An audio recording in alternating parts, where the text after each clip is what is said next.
Assalamualaikum warahmatullahi wabarakatuh. Perkenalkan, nama saya Olga Kamalia dari kelas 10 TCKT 1. Di sini saya akan menjelaskan tentang Output Router OS.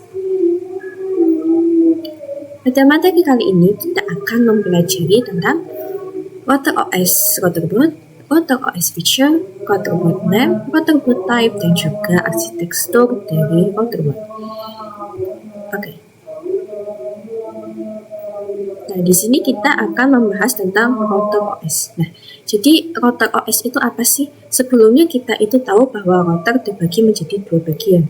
Yang pertama menjadi bagian dari router OS dan kedua yaitu router boot. Nah, router OS ini merupakan sebuah software yang biasanya kita gunakan sebagai aplikasi-aplikasi.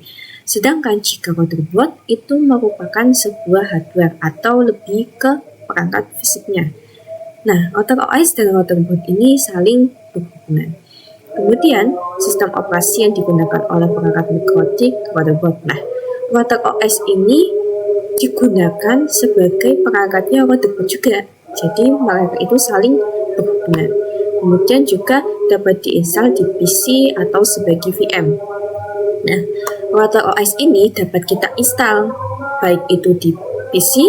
Nah, biasanya kita itu installnya sebagai VirtualBox maupun VMware dan yang lain-lain.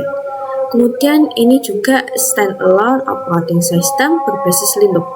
Jadi router OS ini berbasis Linux, teman-teman. Nah, ini itu merupakan v335 kernel.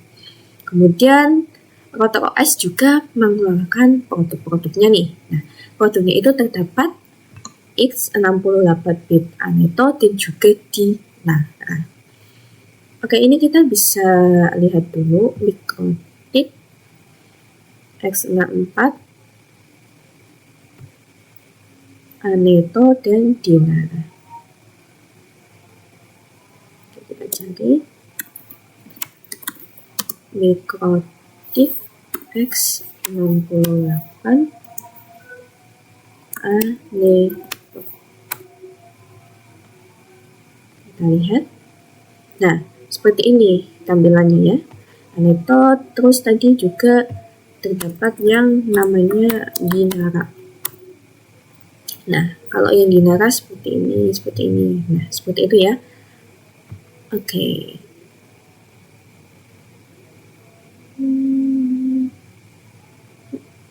Kemudian juga terdapat pertanyaan, kenapa sih kita itu harus installnya di PC? Kenapa nggak di HP atau alat-alat lainnya? Nah, ini tuh agar kita bisa tester, mengetahui RAM-nya berapa, versinya berapa, disknya berapa.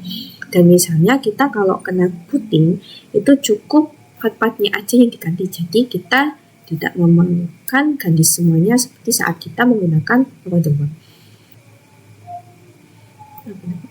Jadi router boot ini boot in hardware. Jadi router boot ini merupakan jenis router yang berbentuk hardware nih teman-teman, yaitu berbentuk perangkat fisik. Ini dibuat untuk menjalankan sistem operasi router OS. Nah, untuk menjalankan sistem operasi router OS, maka kita akan membutuhkan yang namanya router bootnya. Kemudian segala fitur bisa terdapat pada satu perangkat ataupun dapat diperuntukkan khusus sesuai kategorinya. Nah, jadi dalam router boot ini ada yang dalam satu sudah tercakup semuanya. Nah, itu misalnya kita menggunakan router, itu kita sudah menggunakan wireless maupun menggunakan fitur-fitur yang lain. Sedangkan ada pun perangkat yang ke dalam kategorinya. Nah, dalam kategorinya itu jadi kita dipisah-pisah nih. Jadi ada alat khusus wireless khusus sendiri, untuk routing itu khusus sendiri, jadi tidak dijadikan satu. Nah, ini dipisah-pisah agar kita dapat agar routernya itu kita bisa lebih ringan, jadi tidak terlalu berat kinerjanya. Kemudian ini juga tersedia dari low end sampai dengan high end router. Jadi dimulai dari versi low sampai end dengan high dan end router. Oke. Kemudian yang selanjutnya kita juga akan belajar tentang router OS feature. Nah, router OS feature itu apa? Jadi router OS itu mempunyai sebuah feature atau beberapa fungsinya. Walaupun kebanyakan orang-orang itu mengira hanya router itu ya hanya sebagai router saja, namun sesungguhnya itu ada banyak sekali fungsi-fungsinya. Di antaranya ini ada support wireless network. Jadi router OS ini juga bisa support kepada wireless ya. Seperti yang diketahui, jika wireless itu merupakan sebuah perangkat nirkabel. Wireless sendiri terbagi menjadi dua bagian, itu yang pertama terdapat input dan juga output. Untuk input ini terdapat pada cap wireless dan output juga terdapat dalam point to point dan point to multi point. Oke ya, input itu kita ada cap wireless, ini kita bisa coba lihat contohnya ya.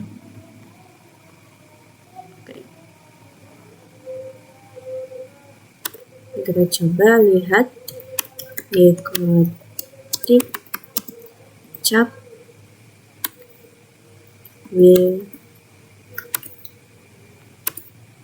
wireless. Ini bisa lihat gambarnya. Gambarnya itu seperti ini teman-teman untuk nikotik cap wireless. Nah ini seperti ini ya. Oke. Lalu kemudian tadi terdapat juga yang output. Nah, output ini terbagi menjadi dua lagi, yaitu point to point dan point to multi point. Nah, untuk point to point itu yang pertama terdapat XSX, TSK mikotik, LH, GASC mikotik, dan Dynadis mikotik. Dan untuk yang point to multi point terdapat mainbox mikotik dan Omninet mikotik. Nah, jika kita ingin lihat, kita bisa lihat juga nih. Kita coba cari yang XSX TSK. Mikotik SXT ST SG. Coba tadi SXT ST mikotik. Kita cari. Nah, gambarnya itu seperti ini teman-teman bentuk mikotiknya. Oke. Lalu tadi juga ada yang namanya LHGAC. Kita cari lagi. Mikotik LHGAC. Lihat.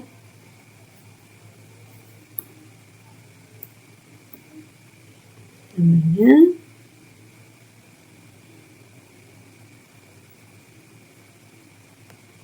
nah, seperti ini untuk mikotik LHGAC.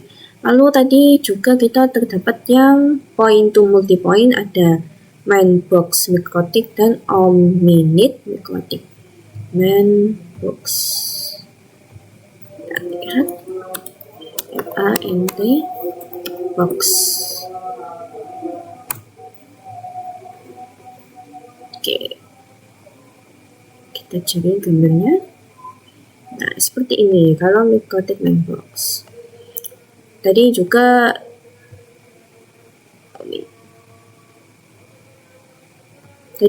terdapat Omninet mikotik ya.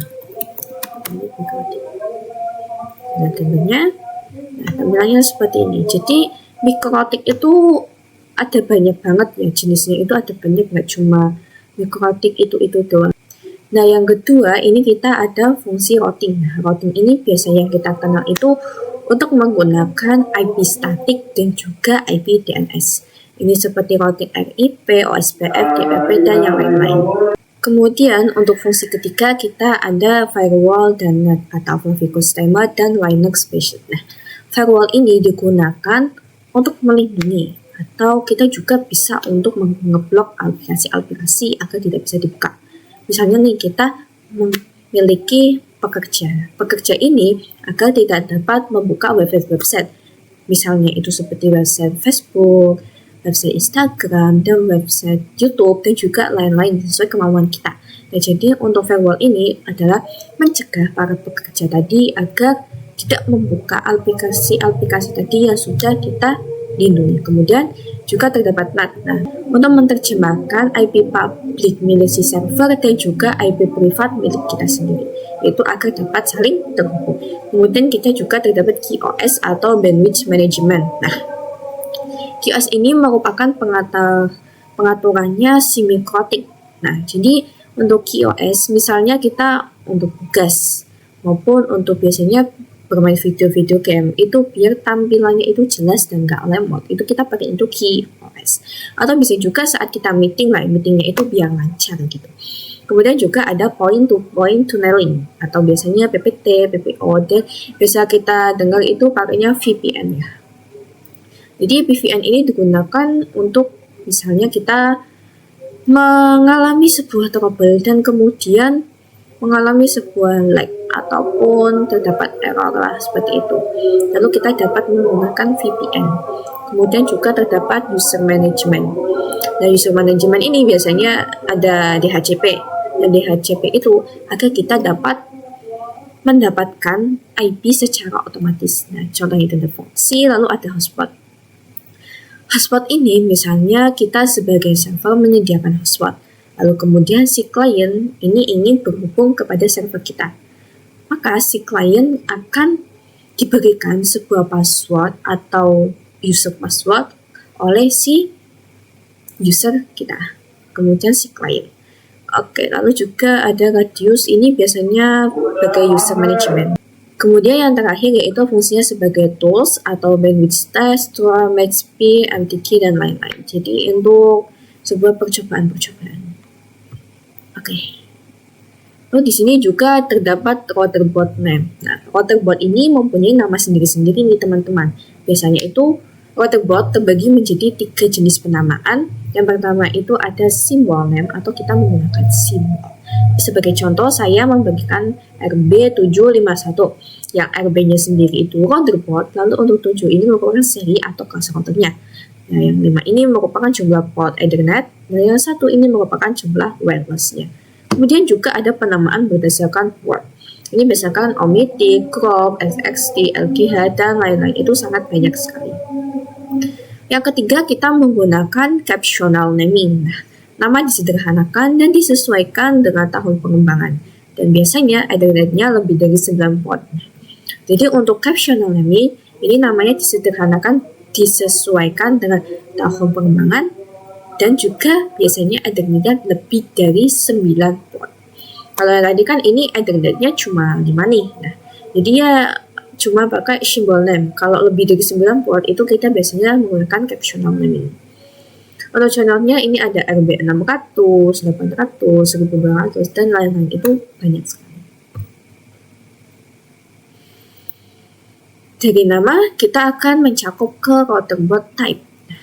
Router-bot ini juga memiliki type-nya sendiri nih teman. Jadi tadi kan kita sudah mengetahui yang 4 awal ini ya, RB952 seperti itu. Lalu ini juga terdapat type-nya ada yang UE atau video board-nya itu UE. Kemudian ada 5 AC2 d. Kalau TC ini merupakan jenis casing. Nah, biasanya itu kalau TC berarti tower vertical case. Jadi casingnya itu vertikal. Tapi nggak hanya TC doang, masih ada banyak lagi, yaitu seperti OAHG 55 dan lain-lain sebagainya. Itu masih sangat banyak. Baiklah, untuk yang paling terakhir kita akan membahas tentang router-bot arsitektur. Nah, jadi router-bot ini dibuat berdasarkan arsitekturnya, yaitu berdasarkan jenis dan kinerjanya. Jadi setiap router-bot ini arsitekturnya pasti antara satu dan satu lain itu berbeda. Nah, biasanya itu ada terdapat ya MIPSPE, SMIP, Style, PPC, dan lain-lain sebagainya. Ini sangat banyak ya.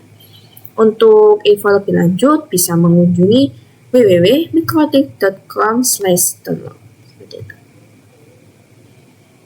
Ya, cukup materi kali ini. Mungkin sekian dari saya. Mohon maaf jika ada banyak kesalahan. Terima kasih. Wassalamualaikum warahmatullahi wabarakatuh.